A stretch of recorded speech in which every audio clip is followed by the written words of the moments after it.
Je reçois parfois des messages privés de patients, patientes qui me confient leur désespoir, voire parfois des idées suicidaires. Je comprends tout à fait leur désarroi dans cette situation dans laquelle elles sont victimes. Mais je tiens à dire que ça me fait pas toujours du bien, parce que déjà ces triggers, ça me rappelle ou ça me fait revivre des moments difficiles de ma vie, et aussi parce que c'est violent de recevoir un appel à l'aide d'un ou d'une inconnue à 22 heures. Je ne consens pas à ça. Merci donc de vous assurer du consentement de la personne à qui vous vous adressez avant de témoigner de situations violentes et aussi d'utiliser au maximum les trigger warnings pour prévenir. Parfois ça tombe vraiment mal et pourtant je me force à y répondre parce que j'ai l'impression que j'ai pas vraiment le choix quand je sens qu'il y a une urgence. Je me sens obligée d'y répondre par adelphité parce que je me reconnais, je m'identifie dans les récits et que j'ai envie d'aider les personnes concernées. Mais voilà, j'essaye ici de poser un nouveau cadre. Donc je fais de la sensibilisation gratuitement, sur mon temps libre. J'ai aussi une vie privée et une vie professionnelle. Ce n'est pas mon métier, je ne suis pas une professionnelle de santé, je ne suis ni psy ni sexologue.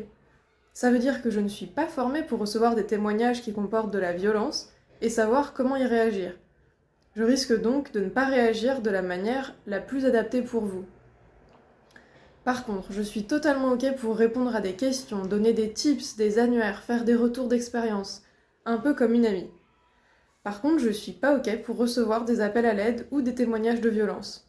C'est vraiment très différent et ça impacte pas du tout de la même manière. Une fois, j'ai le partenaire d'une personne concernée par un trouble qui m'a contacté en message privé. J'ai répondu avec des outils concrets et des conseils, puis il m'a demandé s'il pouvait m'appeler pour m'expliquer en détail le cas de sa partenaire, et là j'ai dit non. Il a beaucoup insisté, mais moi j'ai maintenu ma position en expliquant que des pros de santé existent, sont formés et font ce travail d'accompagnement, c'est un travail rémunéré. Il ne m'a ensuite plus jamais répondu. J'ai aussi co-créé une communauté sur Discord, notamment pour créer un espace safe pour que des patients-patientes puissent échanger ensemble et se soutenir. Il existe aussi de plus en plus de cercles de parole, des groupes sur Instagram ou sur Facebook. L'aspect collectif fait qu'un message n'a pas du tout le même poids qu'un message privé, destiné à une seule personne. Puisque sur ces communautés, chacun, chacune a la liberté de répondre ou non au moment qu'elle choisit. En tout cas, moi, je me sens beaucoup moins contrainte à répondre sur ces espaces-là, et parce que je sais qu'il y a souvent du relais, c'est pas toujours les mêmes personnes qui répondent, souvent il y en a d'autres qui peuvent compléter aussi. Enfin, il m'est arrivé de recevoir un témoignage non sollicité par un de mes proches.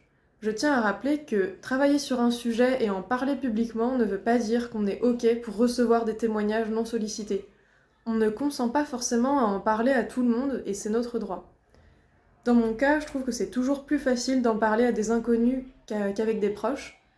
Avec la famille d'ailleurs, certains témoignages ou retours d'expérience peuvent d'ailleurs installer un climat incestuel, ce qui est très problématique. Donc voilà, je vous remercie de bien vouloir respecter mon consentement dans chacune des situations pour prendre soin les uns et les unes des autres au maximum.